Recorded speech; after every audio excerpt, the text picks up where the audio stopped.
A lot of this isn't going to make sense to you, and I'm sorry about that. I'm just going to start at the beginning with the house.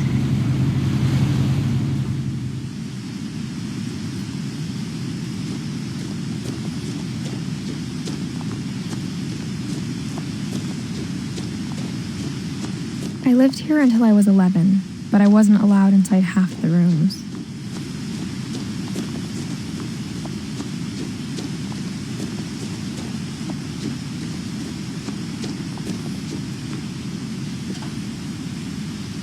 Inside the mailbox were bills from 7 years ago, marked urgent, open immediately.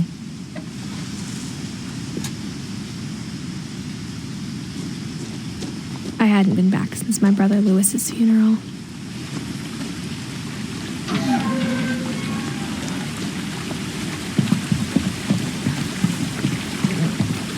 In her will, my mother left me a key but didn't tell me what it unlocked. Maybe she thought I'd know. Or she thought that the mystery would be enough to bring me back.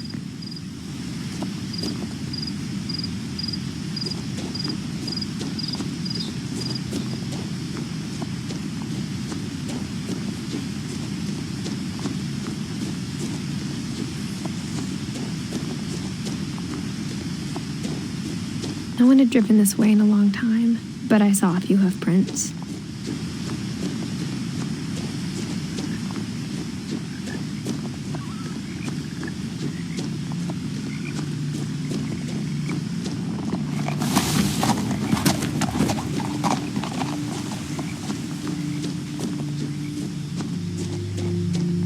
The truth is, even after I inherited the house, I never thought I'd come back to it.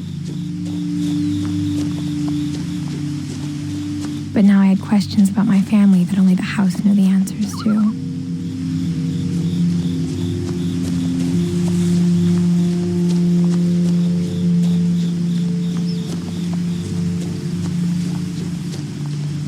The house was exactly like I remembered it, the way I'd been dreaming about it.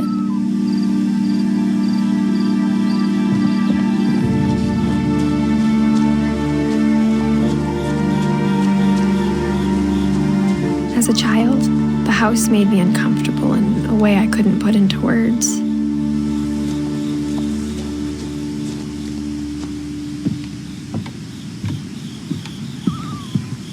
Now, as a 17-year-old, I knew exactly what those words were. I was afraid of the house.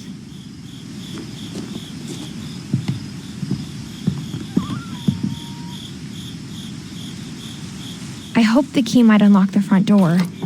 It didn't.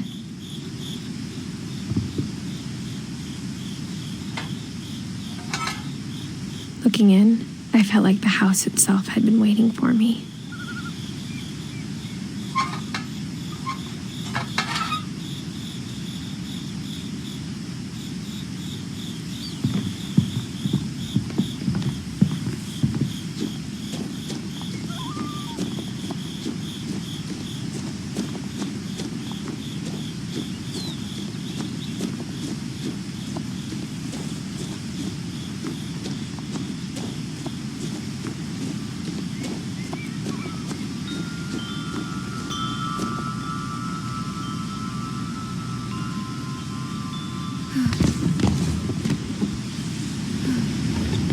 Crawling through the doggy door used to be a lot easier when I was 11.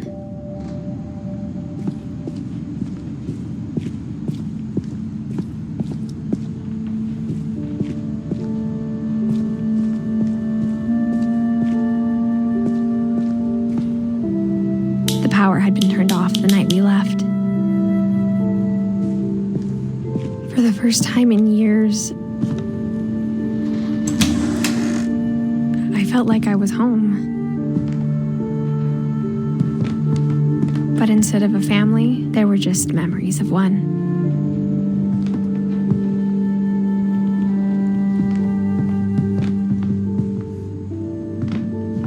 Like how after Louis started working at the cannery, we all got sick of eating salmon, except our cat, Molly.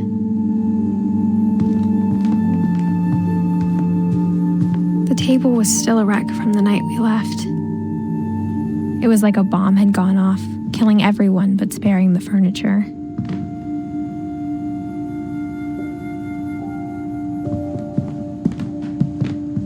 Nothing in the house looked abnormal.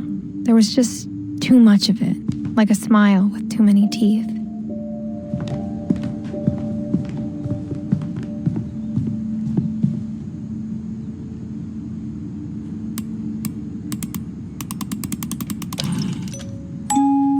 Great-Grandpa Sven built a music box for Barbara, along with the rest of the house.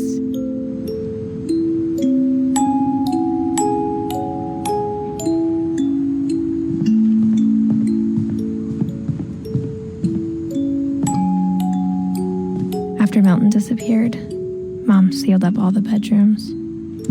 Then Edie retaliated and drilled peepholes.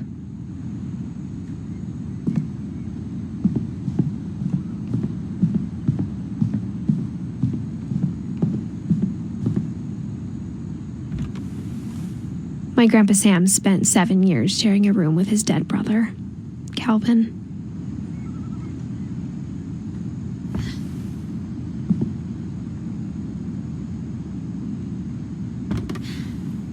As a kid, I just assumed every house had peepholes and sealed rooms you weren't allowed inside of.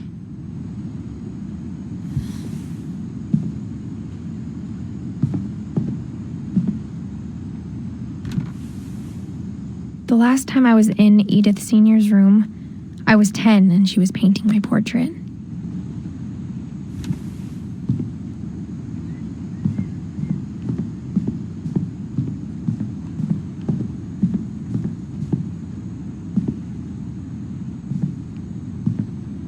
I spent a lot of time playing in Great Uncle Walter's room. Louis told me there were secret passages, but I never believed him.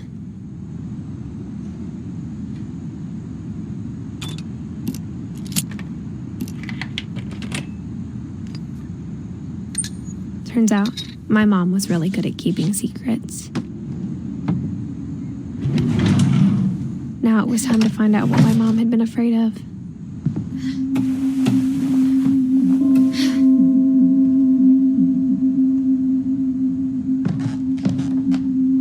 Reading this, maybe it sounds like I had a plan. From the paintings on the wall, it was clear my brother Milton had been here before me.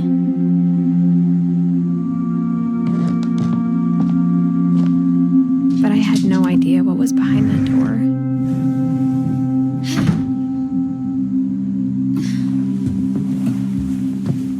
Just like I had no idea where all this was gonna lead. I grew up looking at Molly's room through the peephole.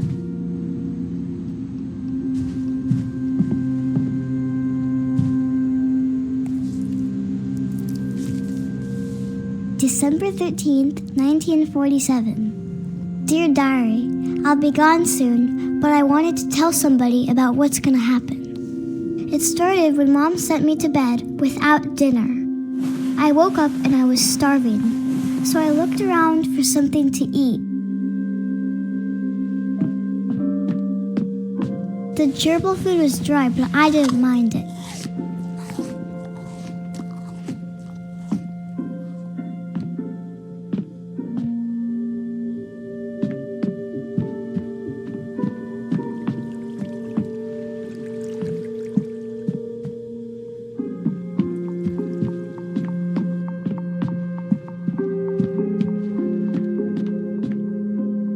Halloween candy was all gone. Mom, can I come out now? Sweetheart, it's late. Go to sleep.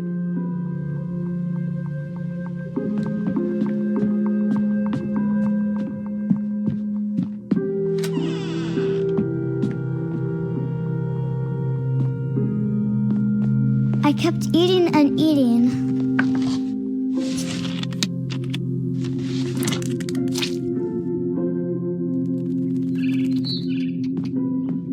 I ate a lot of things that night.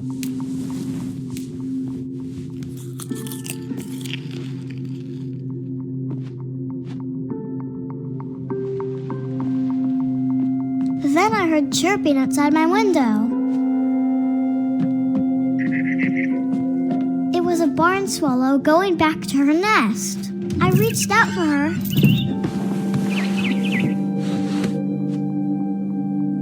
And suddenly, I was a cat.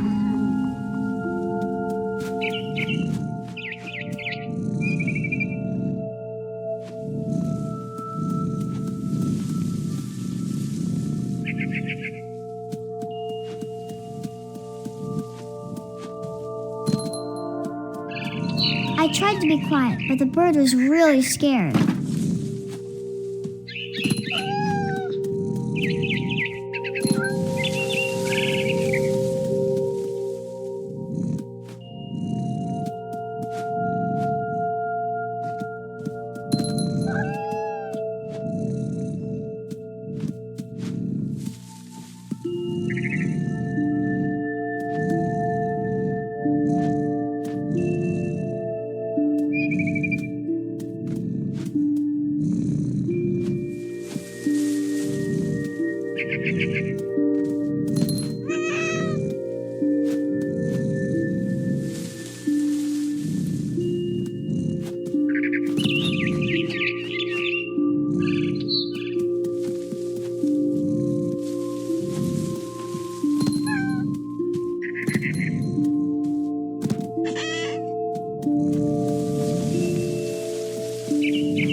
I jumped and I almost got her.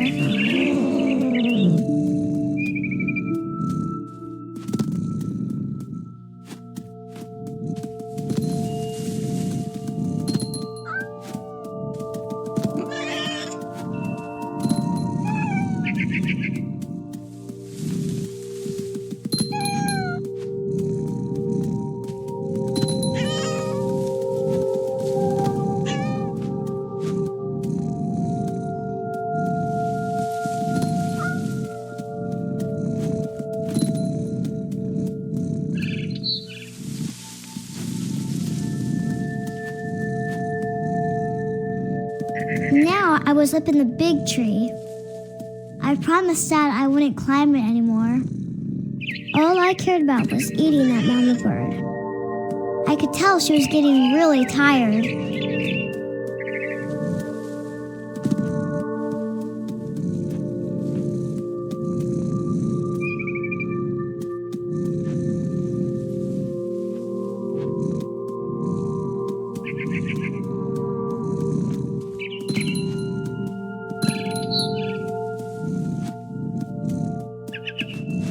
I gobbled her up. And suddenly, I was an owl. First, all I heard was the wind. Then I heard little teeth nibbling in the grass.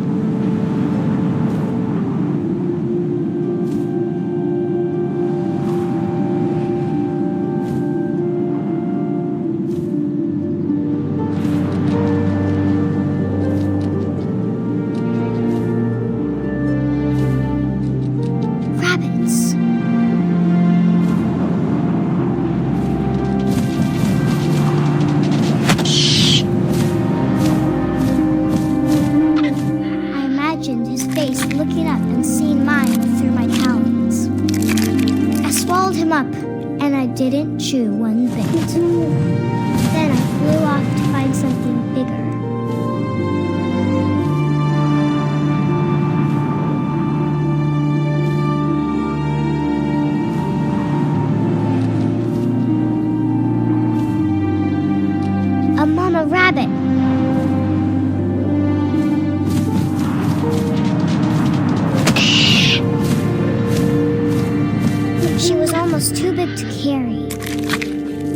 choking, but I couldn't stop eating. And suddenly, I was a shark.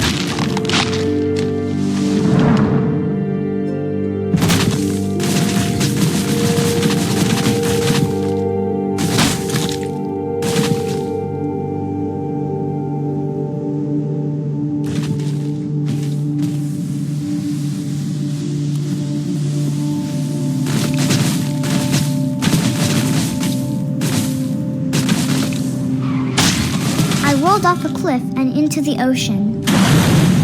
Now, I was hungrier than ever.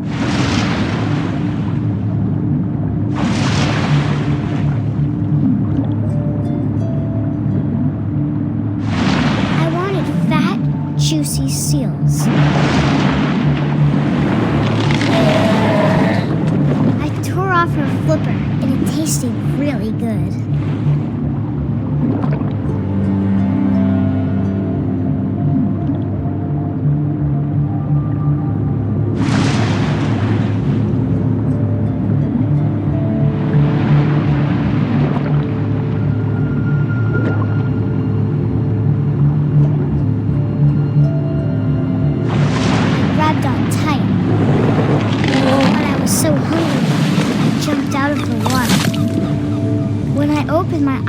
Everything had changed.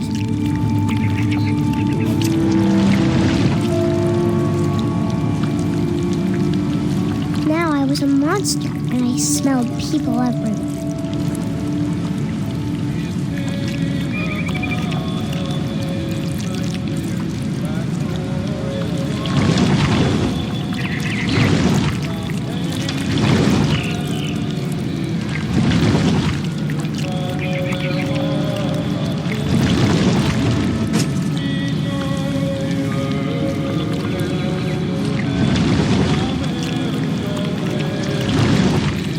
I was big, but I moved real quiet.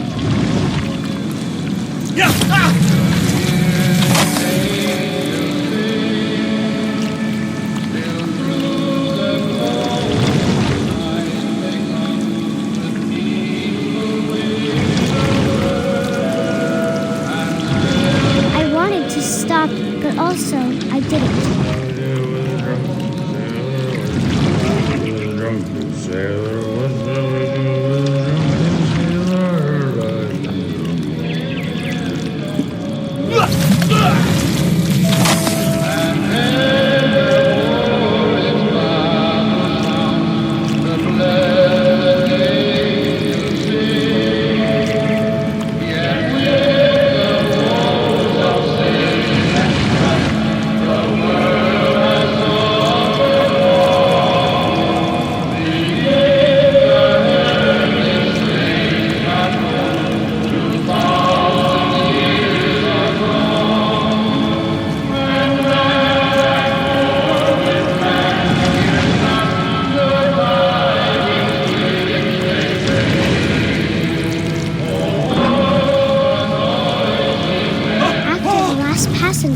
I was still hungry, and across the water I smelled something new, something I had to have, so I swam towards it.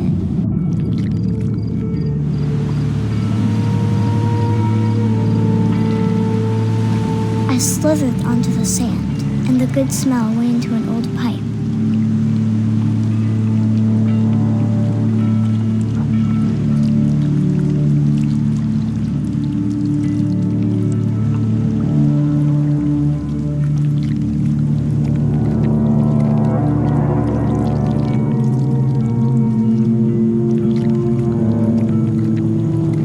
Closer and closer.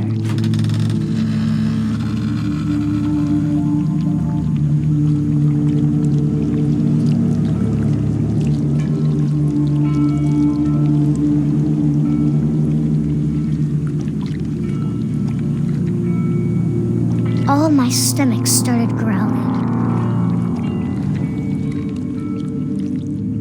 And suddenly, I was me again. I held my breath for a long time, but I couldn't hear anything. I think it's waiting for me to fall asleep. But it's not going to wait much longer. It needs to feed, and we both know I will be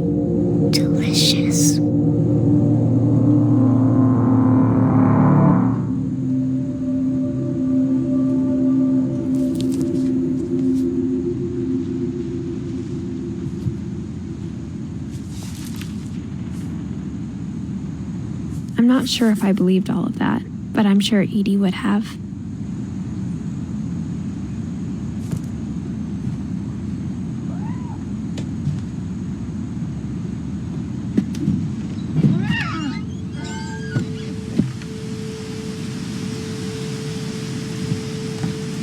This will be obvious later, but my mom never told me any of these stories. Edie would have, but Mom didn't like bringing up the past. Though, when we adopted a stray kitten, she was the one who named it Molly. I spent a lot of time in Great-Grandma Edie's room. We got along, and it was a good place to hide from my mom.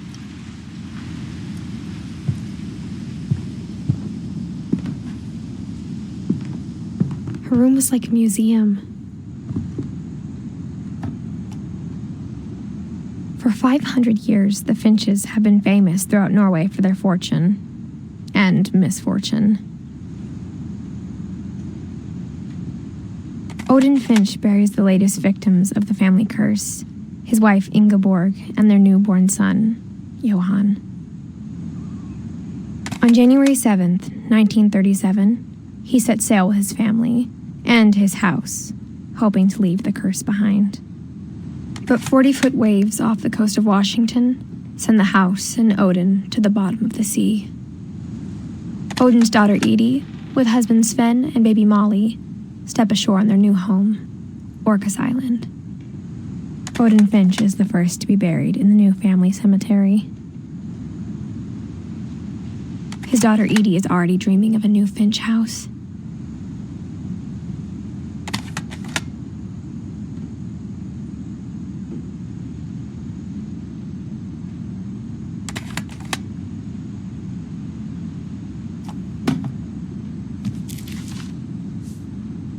Whatever's wrong with this family, it goes back a long ways.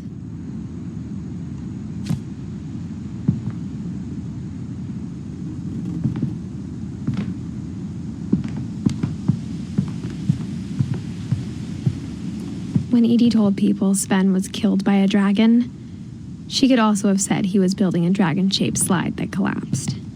She could have, but she didn't. Even in her 90s, sometimes Edie seemed a lot younger than my mother.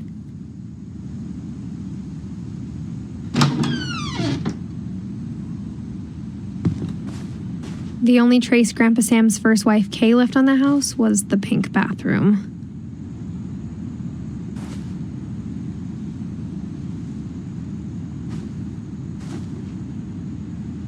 It was a pretty big trace.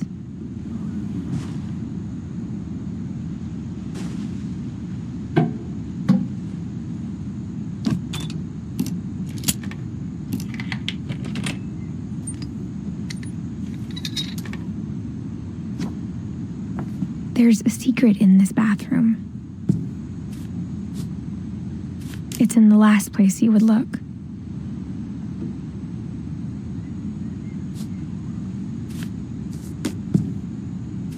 It isn't in the cupboard. It's hidden in this book.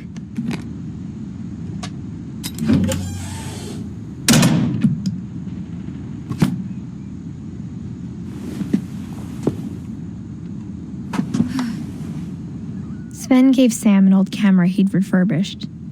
He never put it down.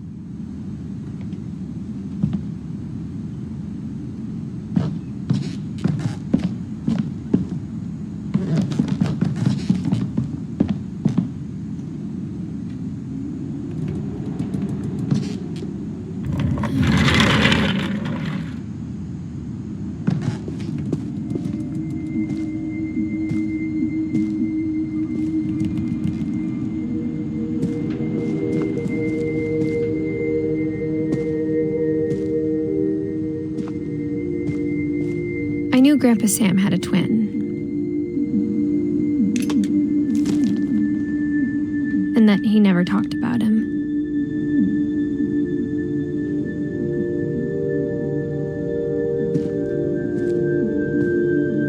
I guess my grandpa didn't like history any more than my mom did.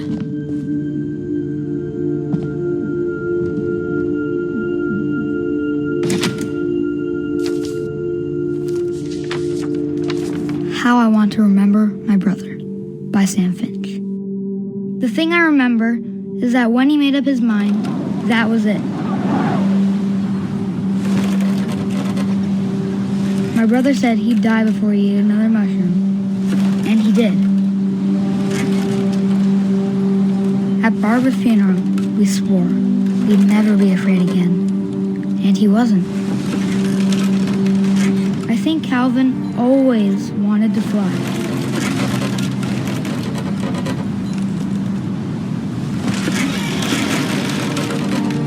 Sam, Calvin, dinner's ready. Coming! But that day, he finally made up his mind to do it. I told him going around was impossible. Maybe if I hadn't said that.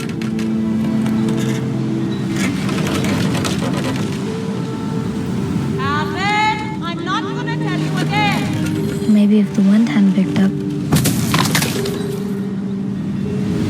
then maybe he'd still be here. But I doubt it. I think he'd already made up his mind. That's what I want to remember about my brother.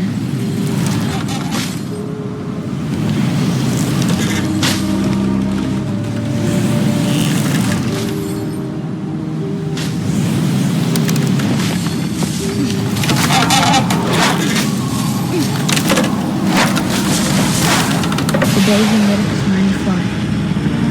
And he did.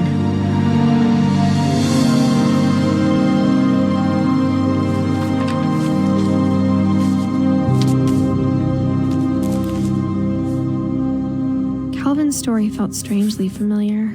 When I was younger, I remember trying to do the exact same thing.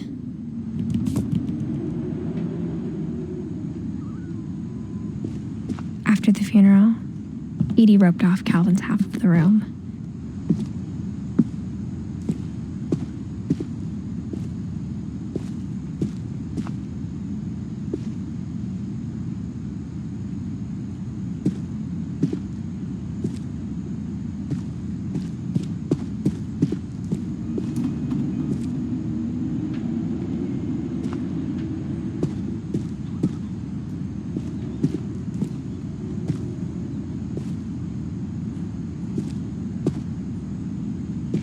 Mom said Grandpa Sam enlisted at 18 and never set foot in the room again.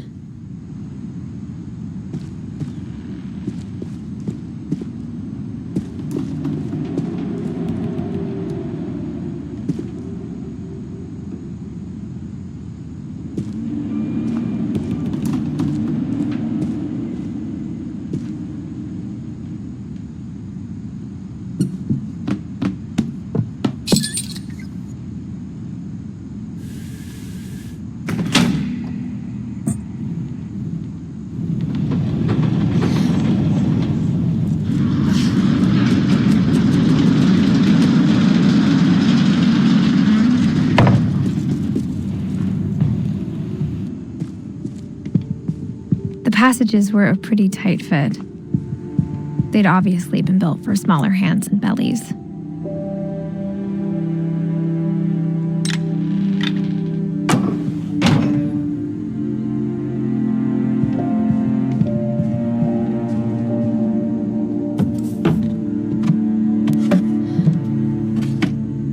Growing up, I always thought of Barbara as a child star. I never thought about how hard it must have been for her afterwards.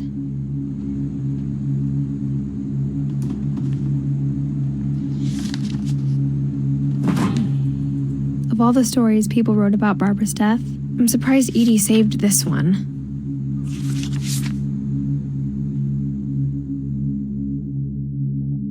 Old Jack here with another ghastly tale inspired by America's most unfortunate family.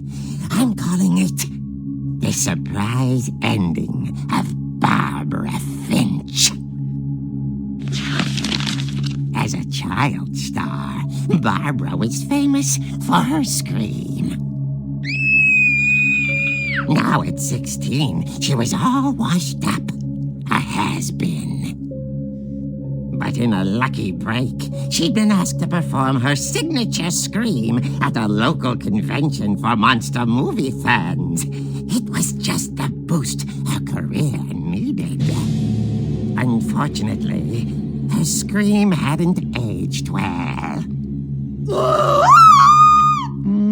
Getting better. I think you just need the right motivation. Her biggest fan and current boyfriend, Rick, was about to demonstrate when... Now that was a great scream. It was Barbara's father, Sven. He'd slipped into a table saw and had to be rushed to the emergency room. So Barbara got stuck babysitting her youngest brother, Walter. Her convention comeback was cancelled. Okay, I'm hearing frustration, but I'm not hearing terror. What if I tried... A gang of hoodlums in Halloween masks have been terrorizing Orcas Island tonight. Police are urging residents to... That came from the basement. You're right! Also, I loved your delivery on that. Why is your basement door locked? Because my dad likes making puzzles and secret passages. There's a key hidden in the music box. The secret is to keep winding and winding until finally the key pops out. Thanks, babe. I'll be back in a sec. 20 minutes later, Rick hadn't returned. So Barbara went to look for him, right on cue. She reached for the music box.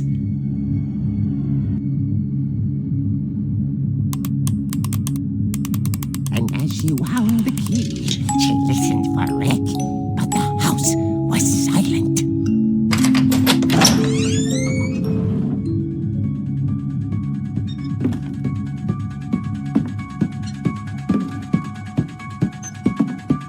She found Rick's crutch and imagined the worst.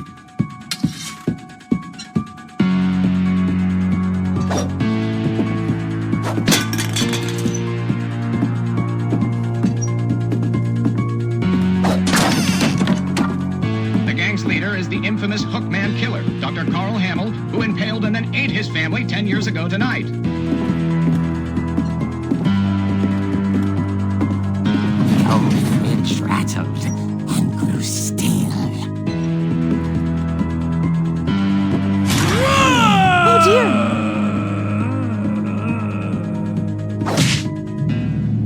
Oh! Rick? Barb, relax. I was just trying to scare you to help you find your scream. Well, I'm not scared, Rick. I'm furious. Then act furious. All I'm getting from you now is that you're hurt and confused and... She threw him out, but she kept a little something to remember him by. Barb, have you seen my other crutch? And she was still holding it when she fell asleep watching the late picture show. Hours later... Barbara! Walter, what's going on up there? Ah! Okay, I'm coming up, but if this is a trick, you're dead, Walter.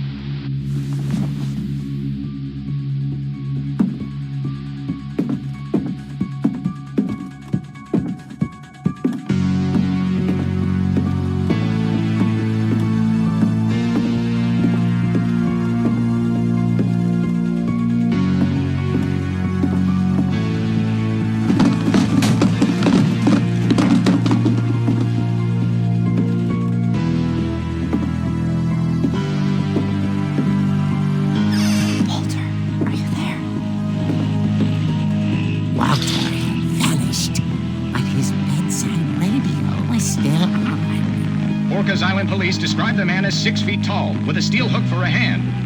Residents are urged to lock all doors and windows and notify the police of any suspicious activity.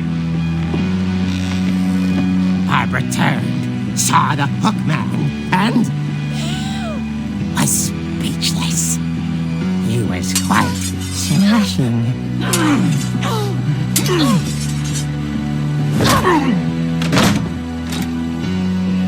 And he was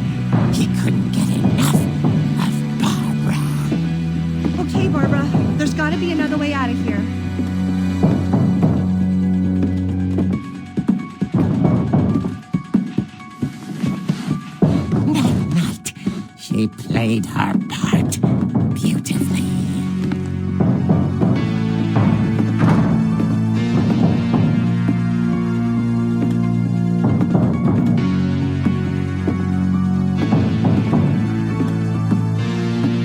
She thought about abandoning Walter, but just couldn't do it.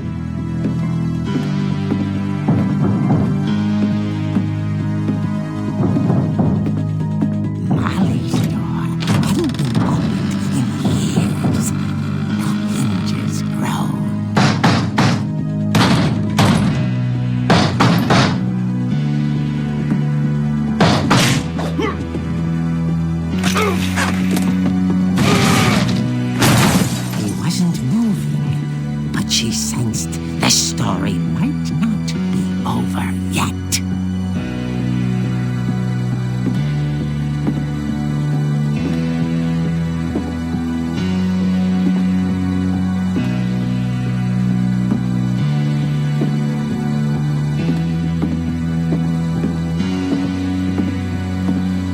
The hookman had vanished. She listened for his breathing, but all she heard was...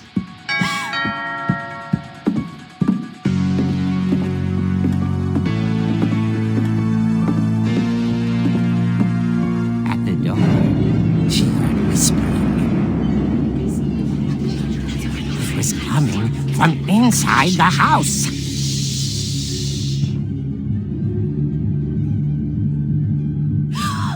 Oh dear.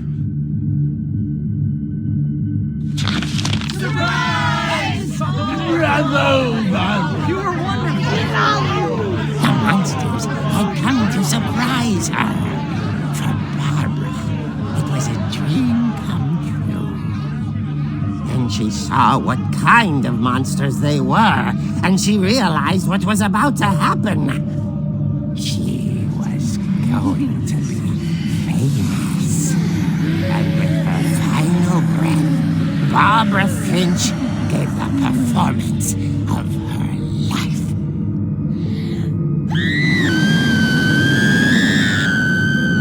I wasn't there myself, but I hear Barbara was magnificent. Poor girl. She had a taste for stardom. But unfortunately, so did her fans. Of course, the police blamed it all on poor Rick, who disappeared the same night. And little Walter, hiding under his bed the whole time. He took it all pretty hard, but that's another story. As for Barbara, tucked inside the music box is all they ever found of her. Her ear. Now that's what I call a real eerie tale.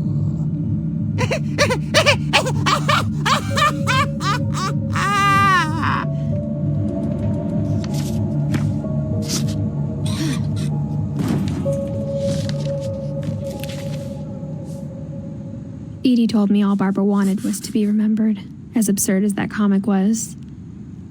Maybe what Edie saw was a happy ending.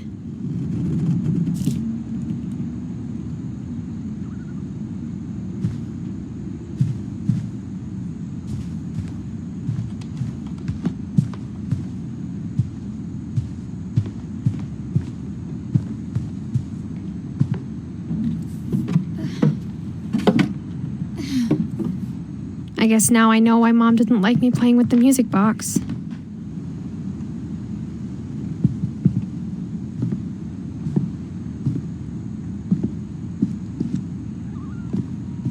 Mom must have locked the third floor stairs on the night we left.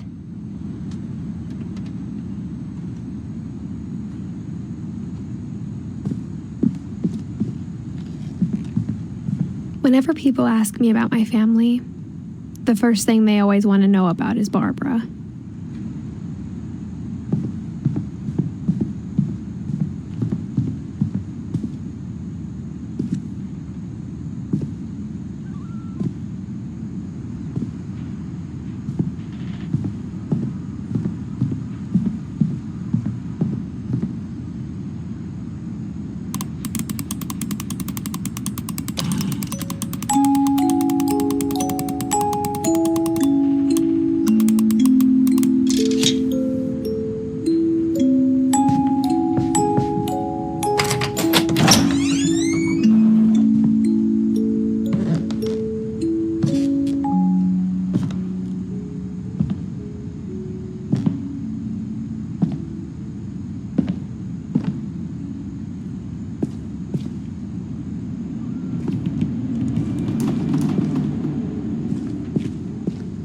Mom said the basement was off limits, unless I wanted another tetanus shot.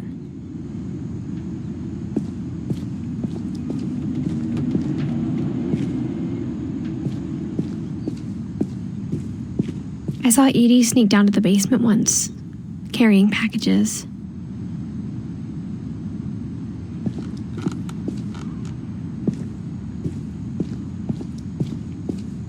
I thought maybe she was hiding presents.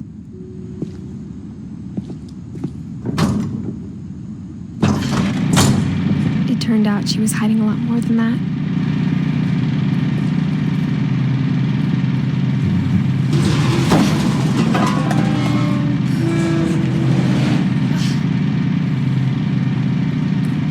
I remember asking Mom once about where Walter had gone.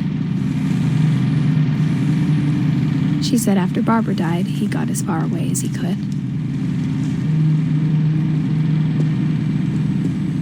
If there's a pattern in all these stories, I think it's that none of us has gotten very far.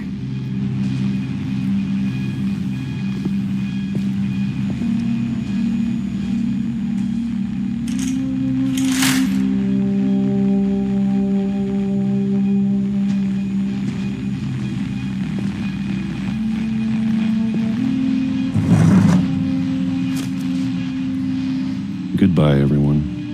I can't believe I've been down here for 30 years. On that first day, after the shaking started, I didn't think I'd survive a week.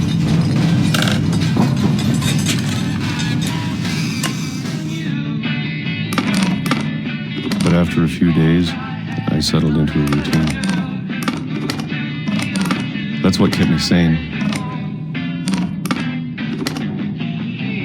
Having a schedule, living for today. I always expected to be dead tomorrow. But if you wait long enough, you get used to anything.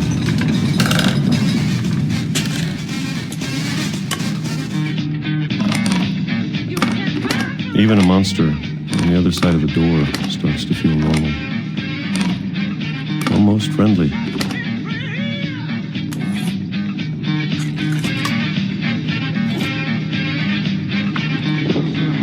And then one day, everything just stopped. Whatever that thing was, it was gone. Maybe it got tired of waiting. Or maybe I just got tired of being afraid.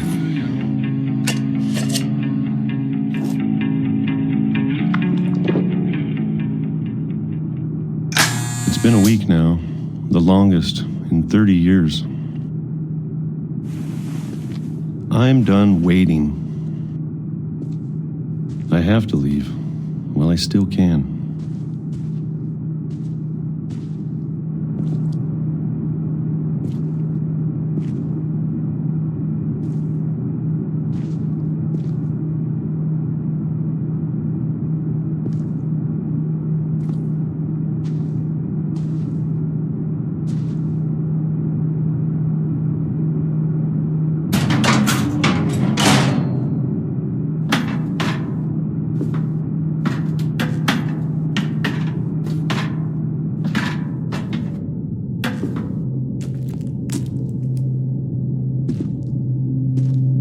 I know it's out there, somewhere.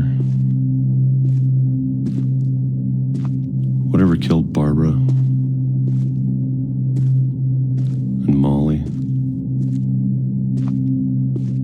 and Calvin.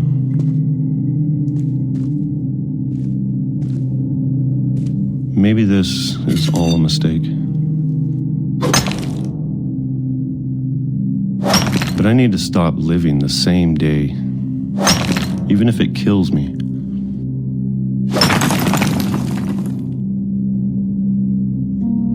Whatever's out there, I want you to know I'm ready for it.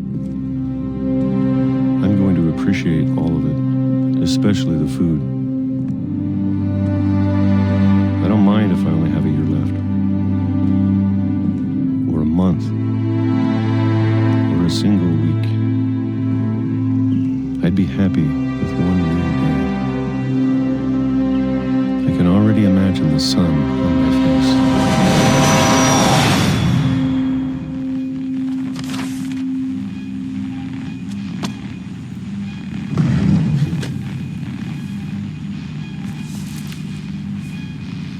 Walter died when I was 6. I can't believe my mom never told me he was down here. I'm sure my mom was trying to protect me.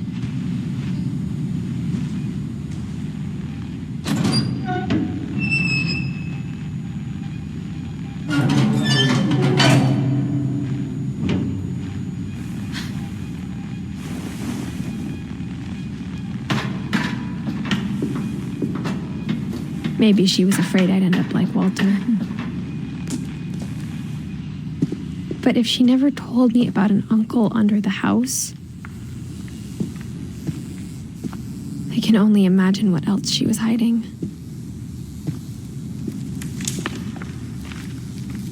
I don't want to make the same mistakes she made, trying to bury something that's still alive. Now that there's only one of us left, or maybe 2, I thought it was time I heard the stories for myself and found out what happened to everyone else. But now I'm worried the stories themselves might be the problem. Maybe we believed so much in a family curse, we made it real.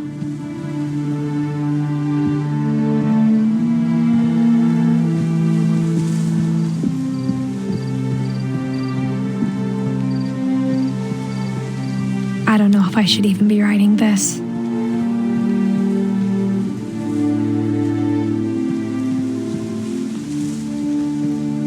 Maybe it'd be better if all this just died with me.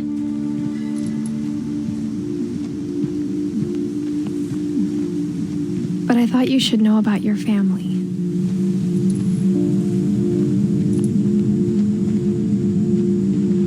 And the history you're a part of.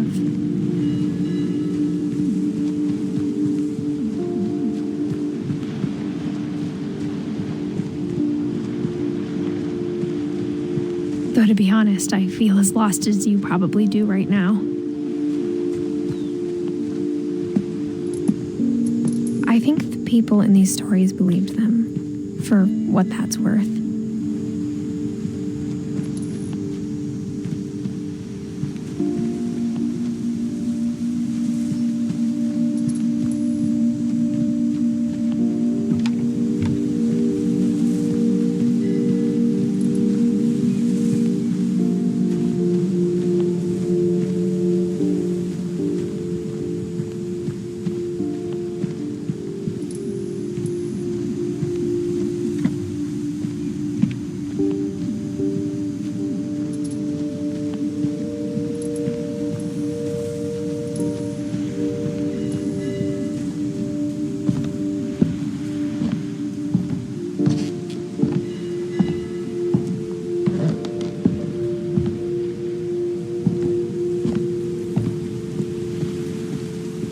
Look at the house. That history of imagination and stubbornness and madness. Any of it seems possible.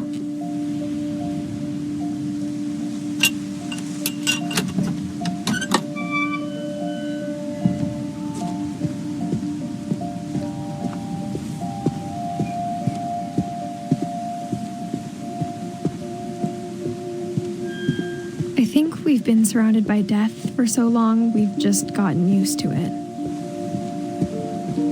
What kind of family finishes building a cemetery before starting the house?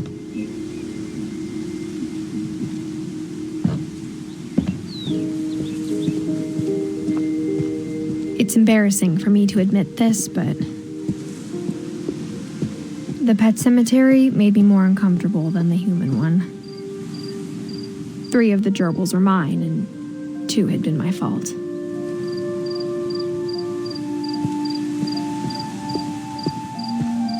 Sven built the house, but it was Edie who designed the cemetery.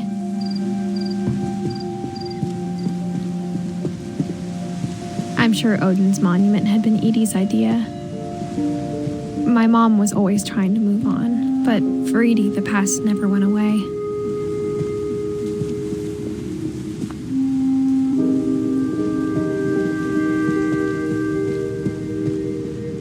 She could see it poking out of the water at low tide.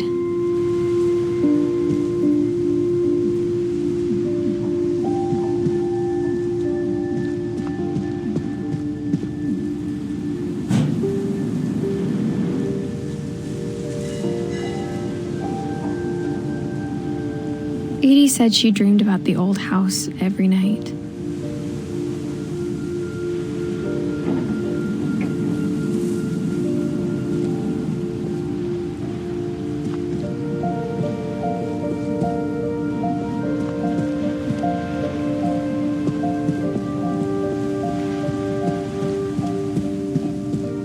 Edie's side was always easier for me to understand. But the older I get, the more I can see where my mom was coming from.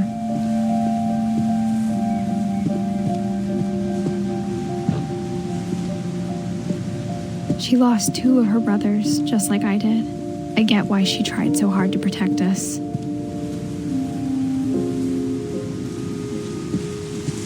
There's so many things I wish I could ask my mom now. Part of me thinks this is what she wanted all along. For me to come back someday and find everything out for myself.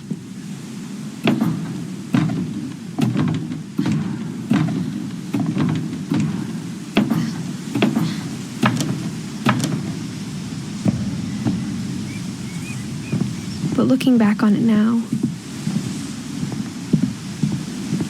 if she told me there was going to be so much climbing,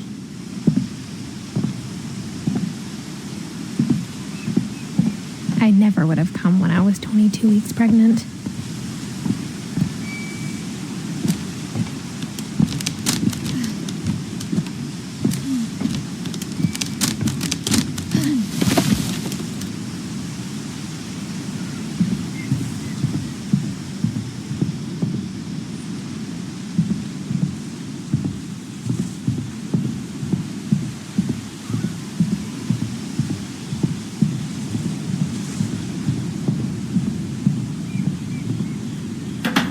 I never met Grandpa Sam, but I think he and my mom had a lot in common.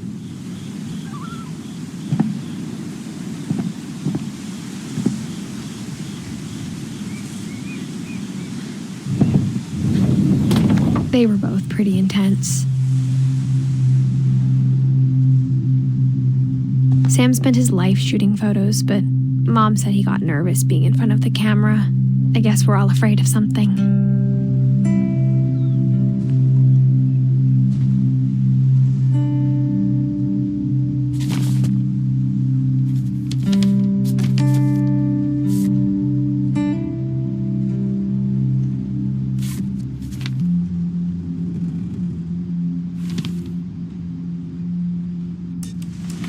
Dawn, I promise, you'll never forget this weekend. Yes, sir. These memories are gonna last a lifetime. Am I gonna have to shoot anything? It's a hunting trip, Dawn. Shooting is strongly encouraged. Perfect. It's gonna rain the whole weekend, isn't it?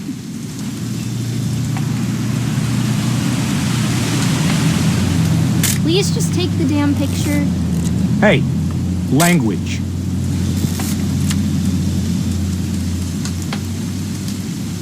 I will never forget this weekend, Dad. That's the spirit. Okay, got it.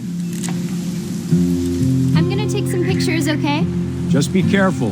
That camera's older than you are.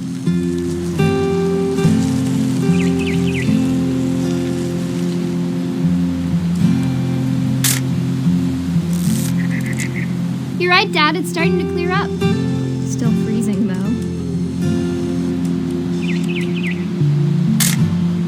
Aw.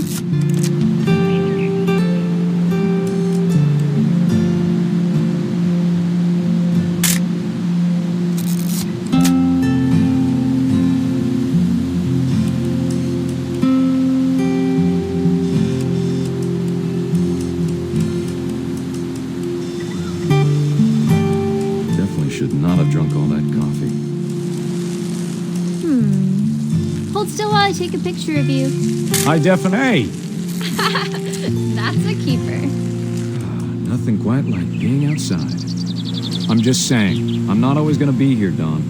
You'll need to remember this stuff, if you want to survive. I'll be fine, Dad. You know who else thought he was gonna be fine? Some guy who died. Dawn, I'm being serious. I know, Dad. You're always serious. Doesn't being out here make you want to chill out? To tell you the truth, I haven't been out here in 20 years.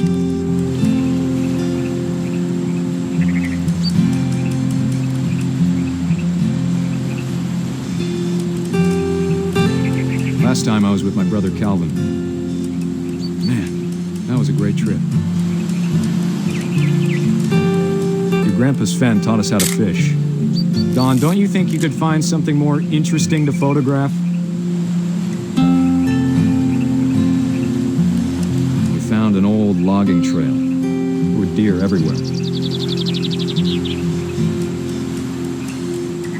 I bet if I could remember where that trail was, we'd spot a buck for you in no time. Give me a minute to check the map. You don't need to waste any more film on me, kiddo.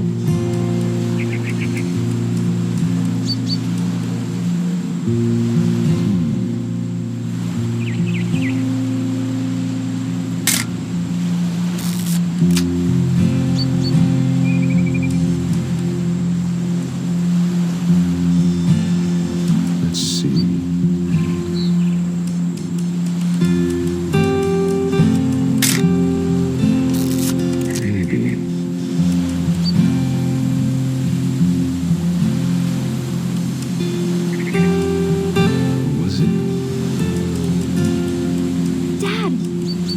Dawn.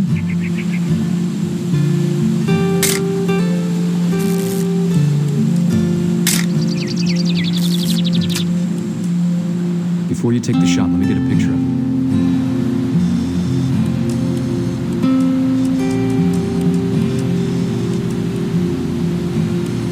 Dad, I... Just breathe. Turn off your imagination. Let me get behind you.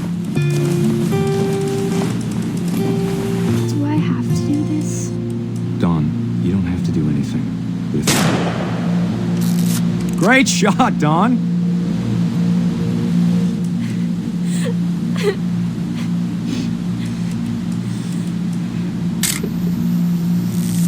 I'm proud of you, Dawn. Always remember that, okay?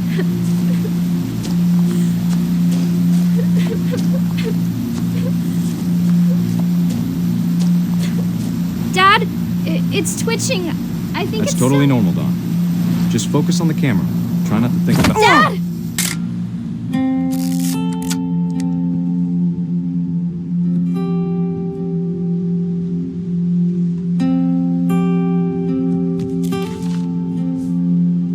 Of all these stories, that's the one I wish most that my mom had told me.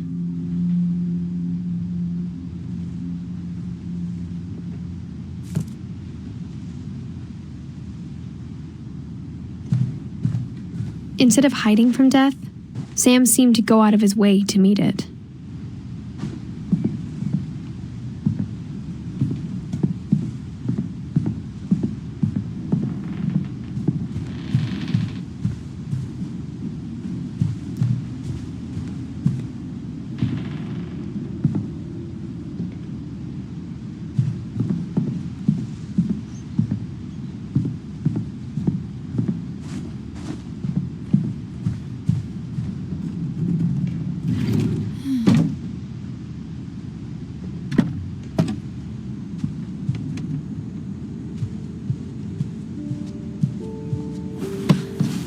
After Sam died, my mom and Edie got really close.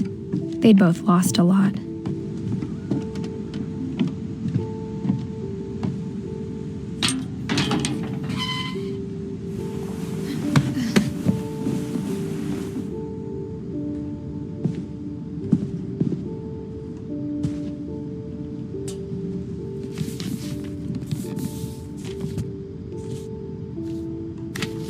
Dear Kay, do you remember the way Gregory used to laugh when he thought he was alone? Like something funny was happening, but only he could see it. he saw things the rest of us don't.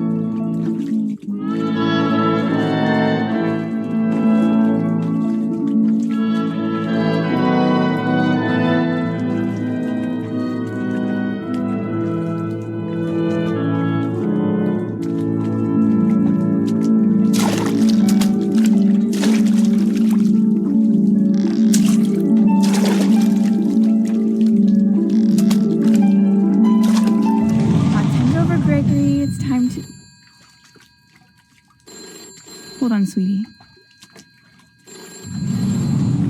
Hello? Sam, I told you I don't want to talk right now. I wonder what he saw.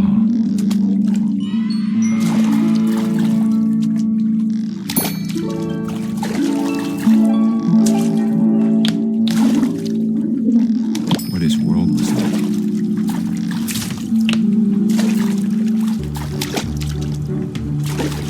He reminded me so much of Calvin. Lost in his imagination. Whatever it was he saw.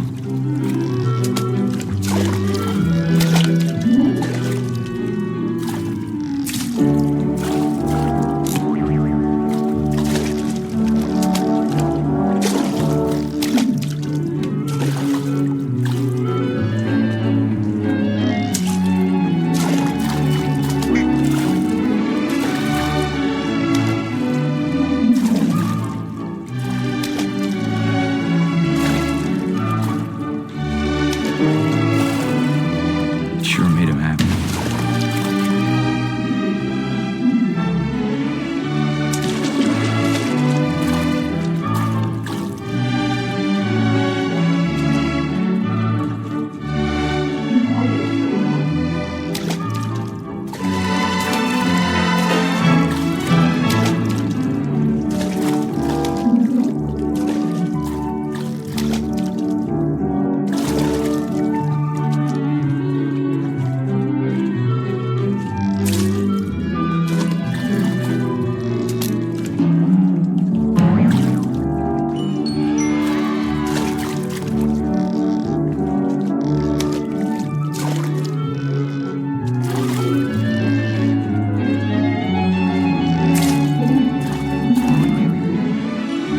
I know how silly it sounds.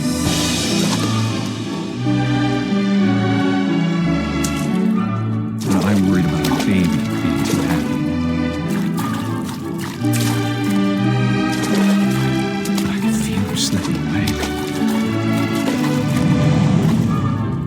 Sorry about that, Gregory. I know you did everything you could. Maybe if I hadn't called that night. Damn it. Hold on, I don't want Gregory to hear this.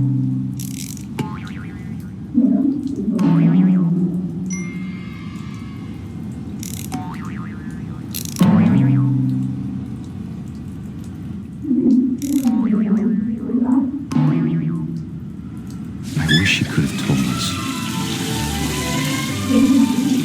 about the world he saw.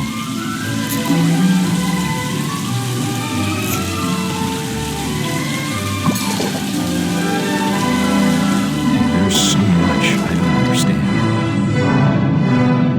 about Gregory, about everything.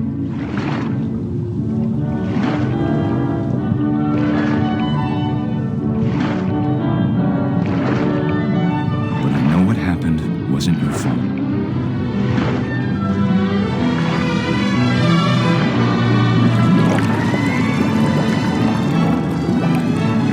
I'm sure he's happy. And he'd want you to be happy too. Good luck, Kay. Love, Sam.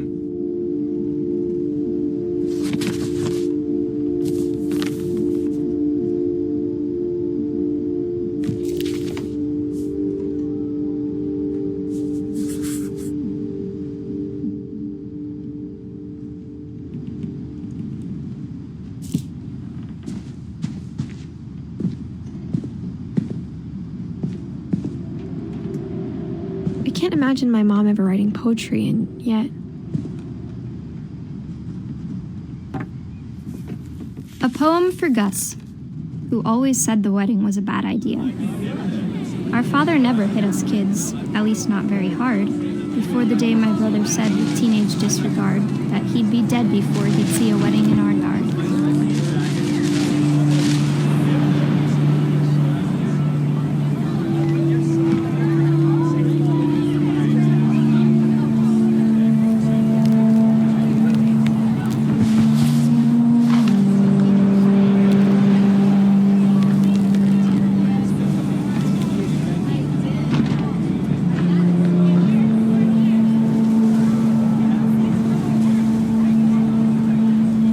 Father made him come, of course, but Gus stood far apart, just flew his kite and bottled up the storm inside his heart.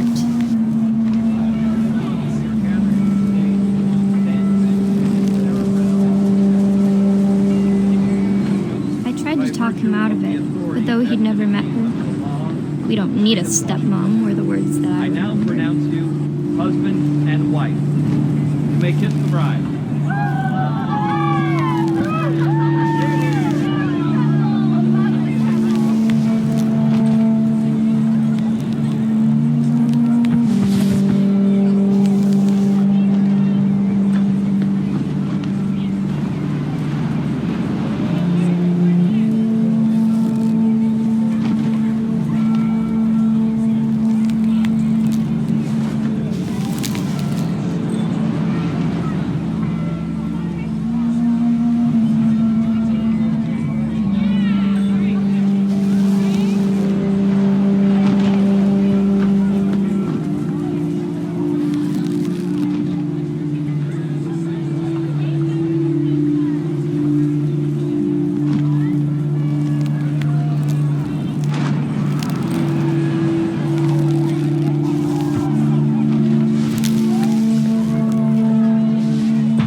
time for photos came, Dad ordered him to come here.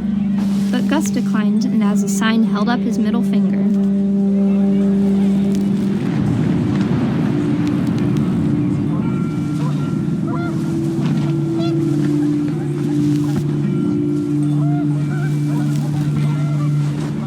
The wind picked up, and panicked geese appeared and quickly went.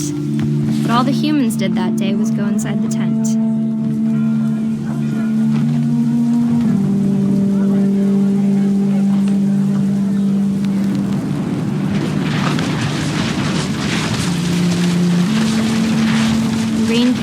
Buckets then, but no one seemed afraid that nature might destroy the tent our dad had crudely made.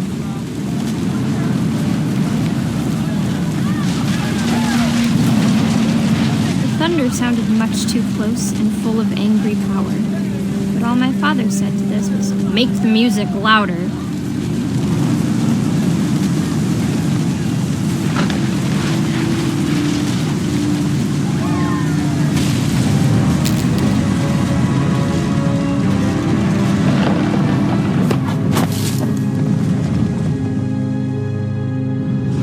I wish that I could truly say I thought about you on that day.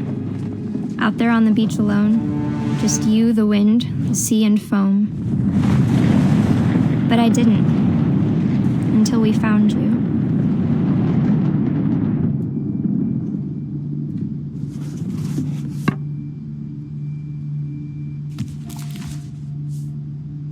She never talked about him, but Mom told me once if I was a boy, they were going to name me Gus.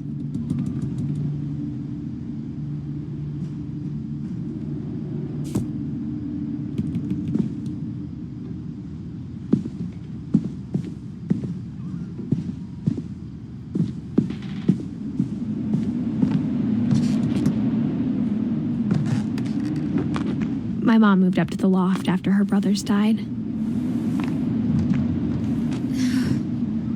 At the time, it was as far away as she could get.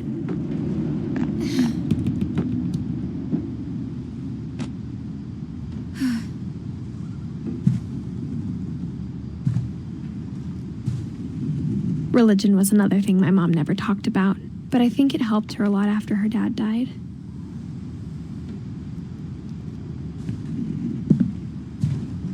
She spent a summer building houses in Calcutta, where she met my dad, Sanjay.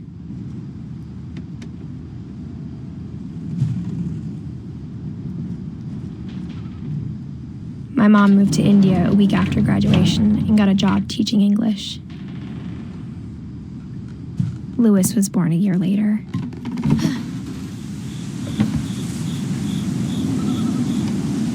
When my dad died, I don't think Mom knew where else to go. I'm sure Edie was happy to have her back. The house had to get a little bigger, but Edie was used to that.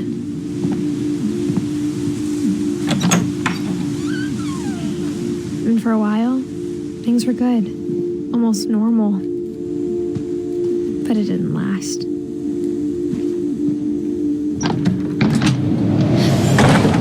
The beginning of the end was Milton's 10th birthday, when Edie gave him a castle.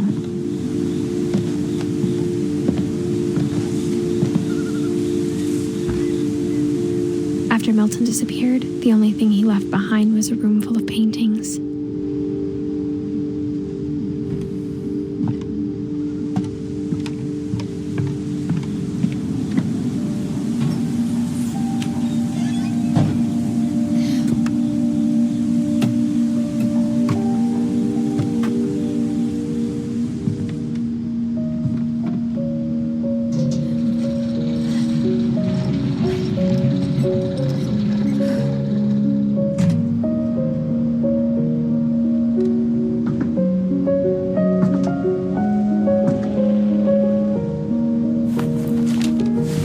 Milton Finch in The Magic Paintbrush.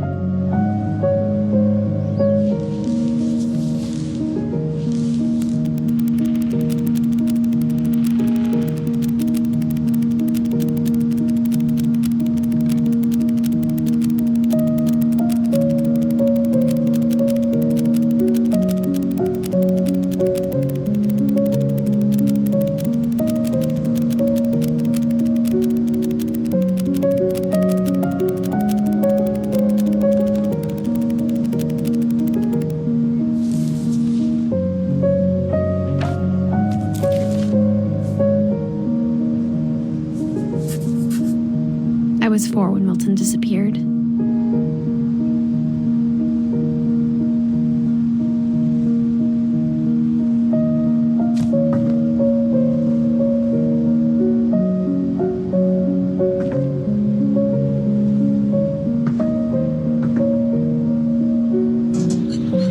Mom spent months searching for my brother.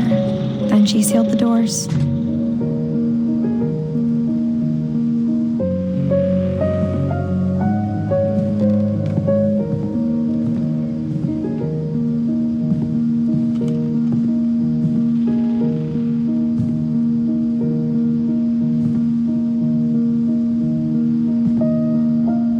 Whatever Milton had found in the house, Mom didn't want it getting out.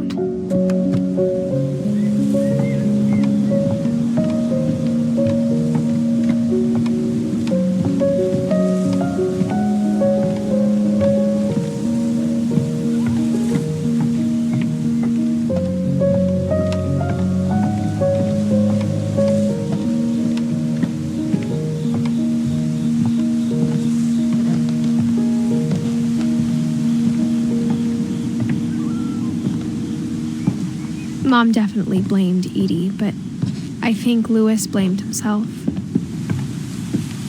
After he graduated, he just spent more and more time in his room, until Mom got him a job at the cannery.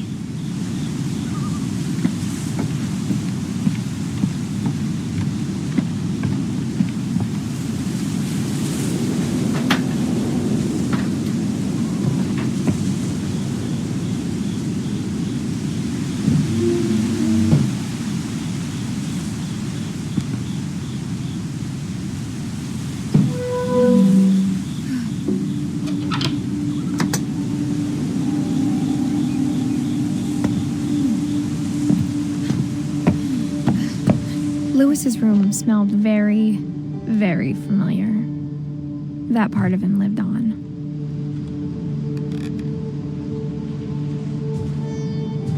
Louis and I spent a lot of time playing games together, but he was surprisingly bad at them. He died a lot.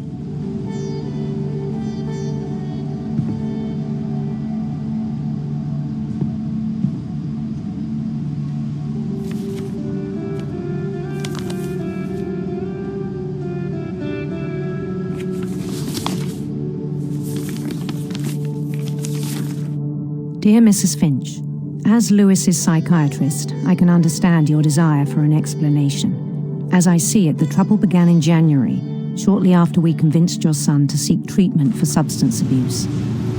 Newly sober, I believe Louis first noticed the monotony of his daily life.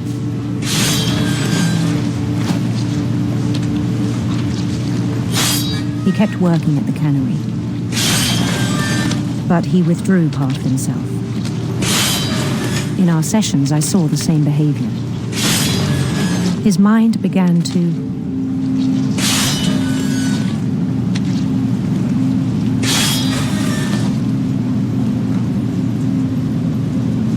wander. I asked him to describe it. He said he started small, imagining a labyrinth. He'd feel his way about. Then something moved. Bats. And toads.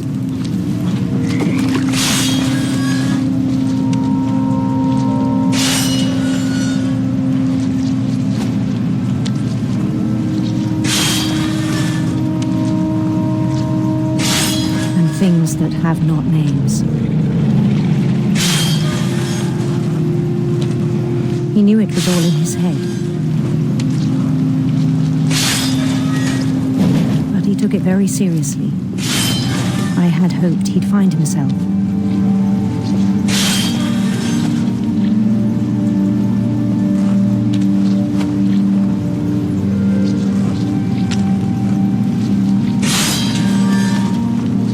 But he found something more. I worried about him then. Daydreaming at the cannery. I spoke with his boss. but he said Lewis had become a model employee. Methodical, tireless, focused.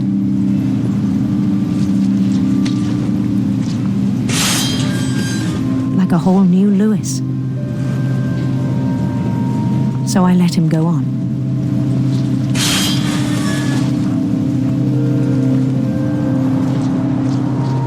I even encouraged him. It seemed very promising at first. He told me he'd made a new friend.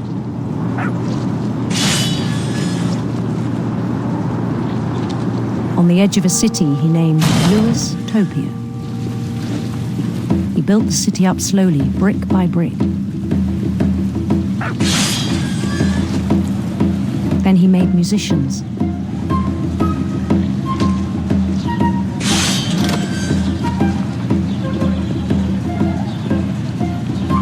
And songs for them to play.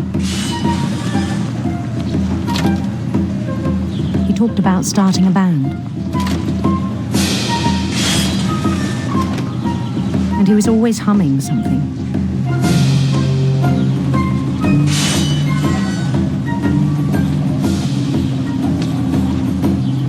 Every day his imagination grew stronger.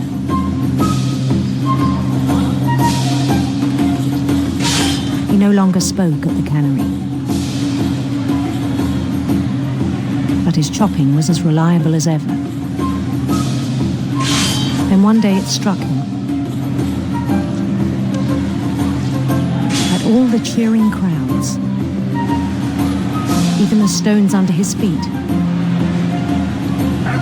were all in his imagination. So he could do whatever he wished.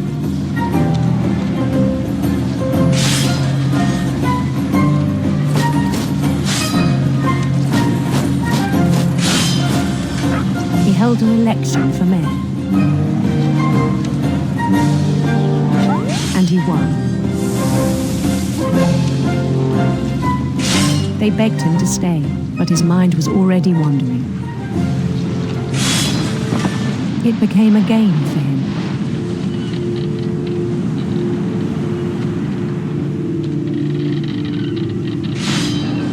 He'd conquer a city, then immediately push on.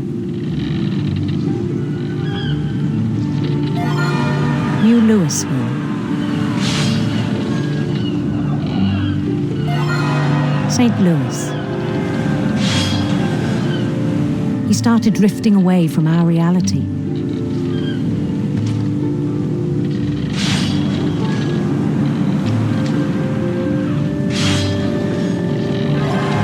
Minneapolis.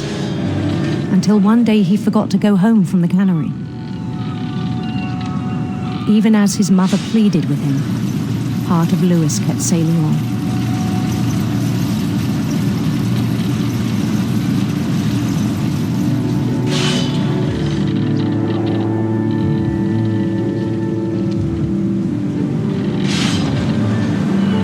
In Lewisburg, he heard rumors of a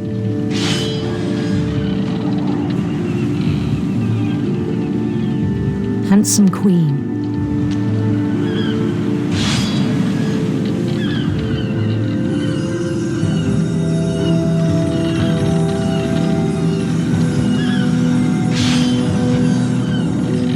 The queen was on her own quest for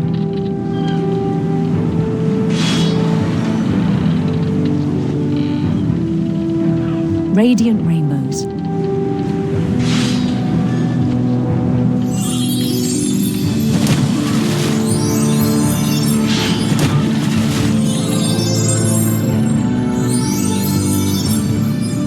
He followed the sound of her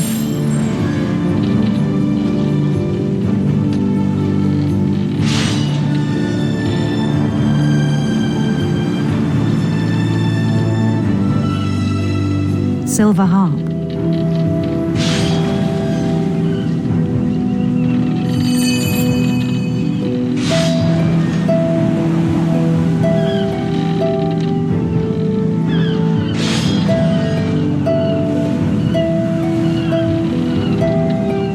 His chase led him to a golden palace east of the sun and west of the moon. Even then, his logic remained sound.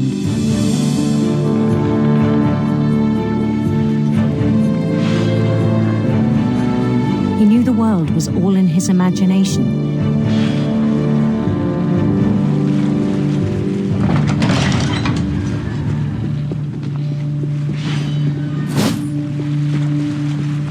But he was so proud of having created it.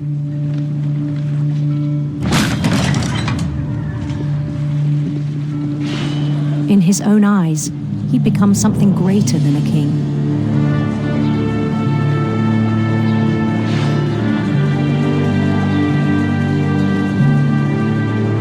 For someone who'd never known success in the real world, I think it was overwhelming. And then it struck him that the real Lewis was not the one chopping salmon, but the one climbing the steps of a golden palace.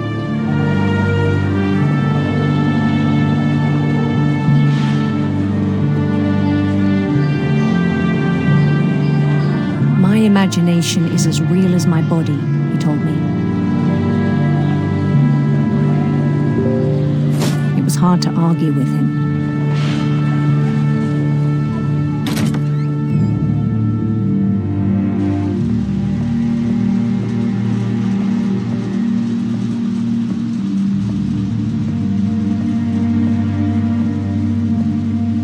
He began to forget the world we know.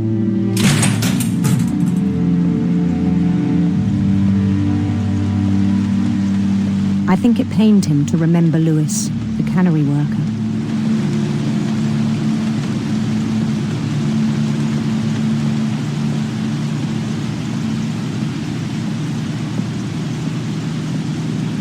He began to despise the man with a royal contempt.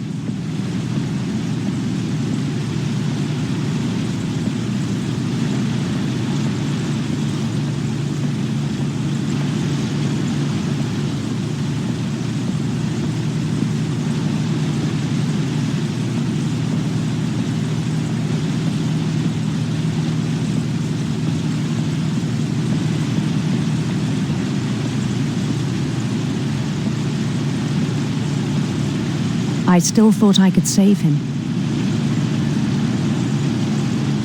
Even after he said he was being crowned king over all the lands of wonder.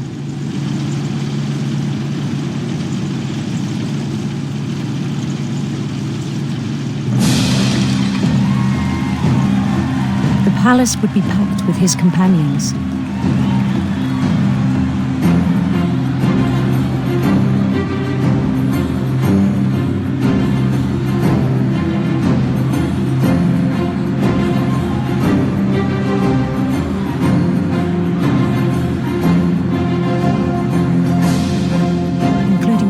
Calico had insisted on advising him.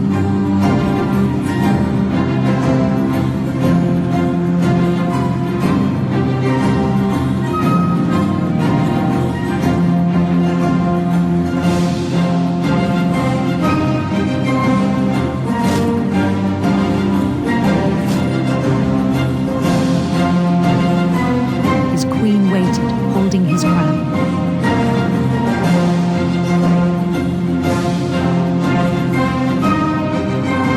There was only one thing left to do.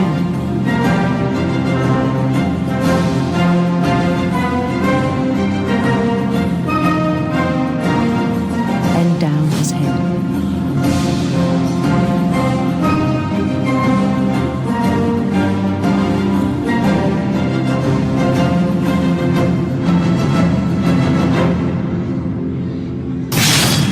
And the rest I think you know. Mrs. Finch, your son was a kind man who will be missed by all of us who knew him.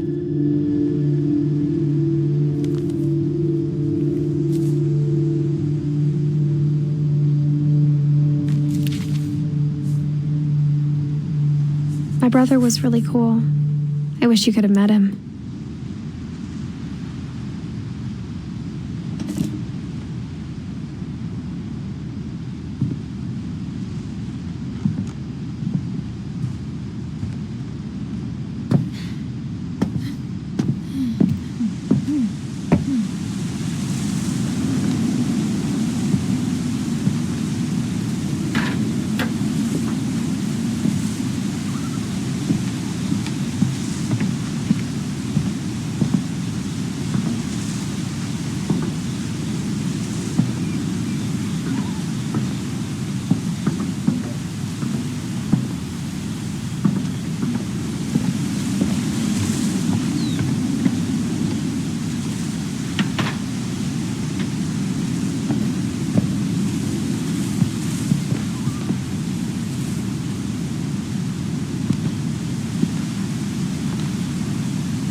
the way back from Lewis's funeral, my mom told me to start packing.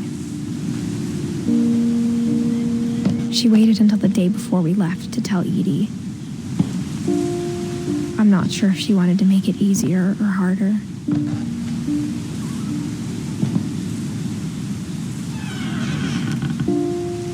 I wish we'd stayed.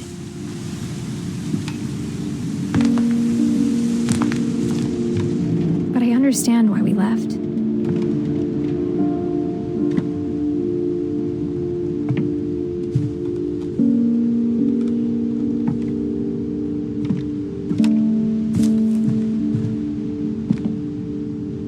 My mom ended up leaving everything behind.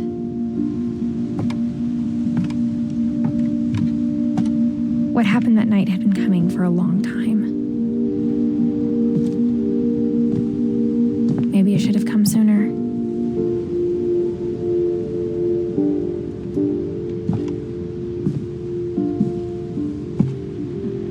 But it had to end one way or another. All that's left now is to tell you about that last night.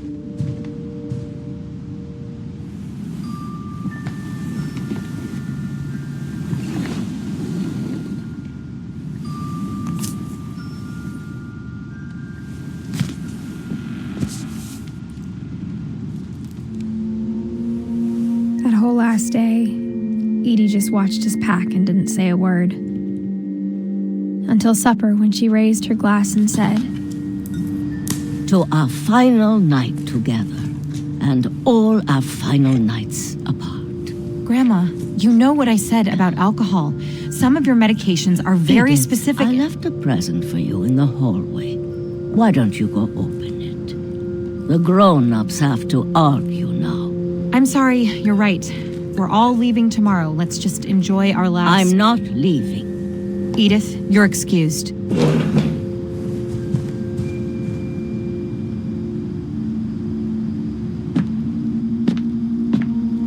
The power had been shut off that morning, but Edie always had plenty of candles. When my mom sealed the library, I don't think she knew about the other entrance. Or that Edie had a key to it.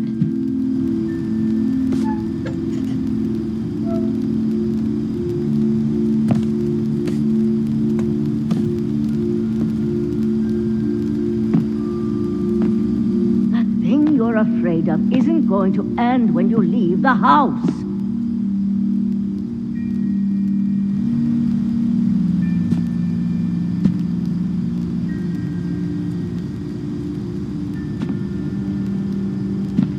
Edith has a right to know these stories. My children are dead because of your stories. I think it's best if Edith and I leave tonight. We'll have the nursing home send a van for you in the morning, okay?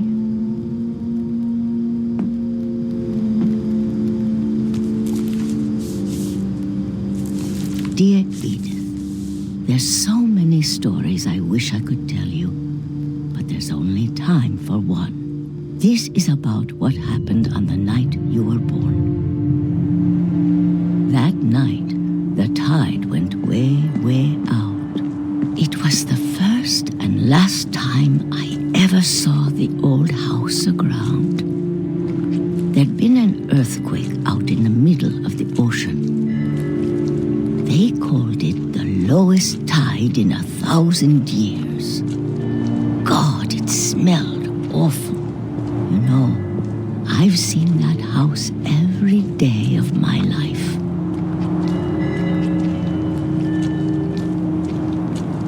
I never thought I'd go back to it. When the fog rolled in, I lost my way.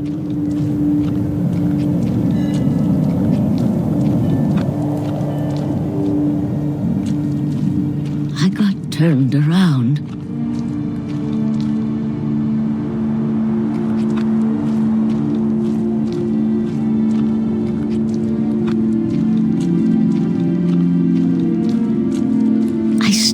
Seeing things.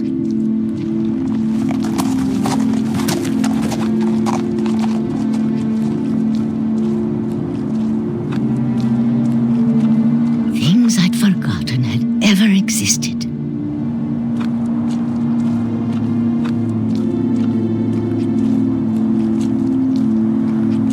But when I saw them, they felt like old friends.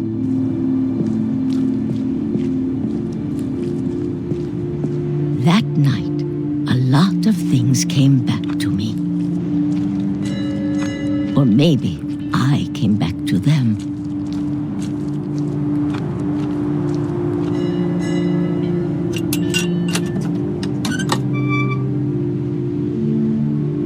Things I can't explain, but that I need you to try and... Edith, what are you doing in here?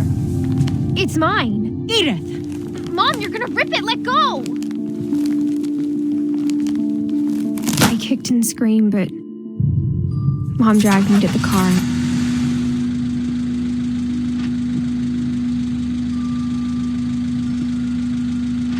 I never saw Great-Grandma Edie again.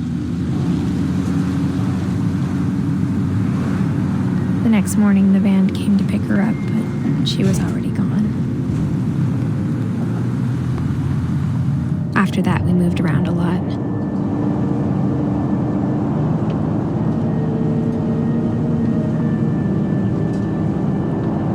We both tried to make the best of it.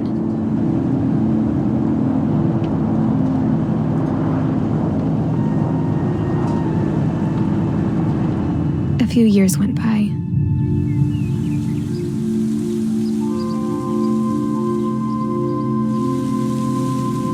My mom didn't like to talk about it, but she started getting sick a lot. The rest happened pretty quickly.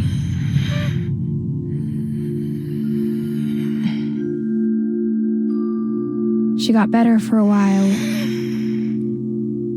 and then she didn't. And then I was alone. The last Finch left alive.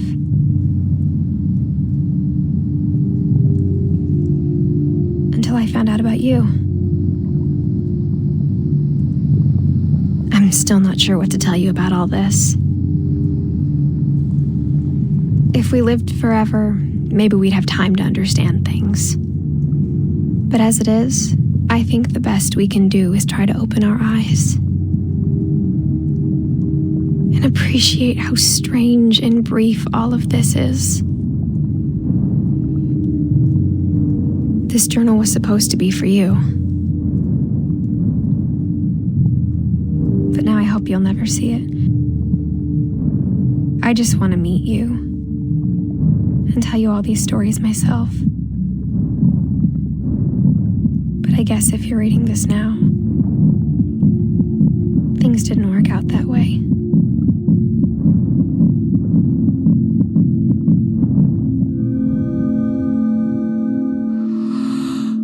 This is where your story begins.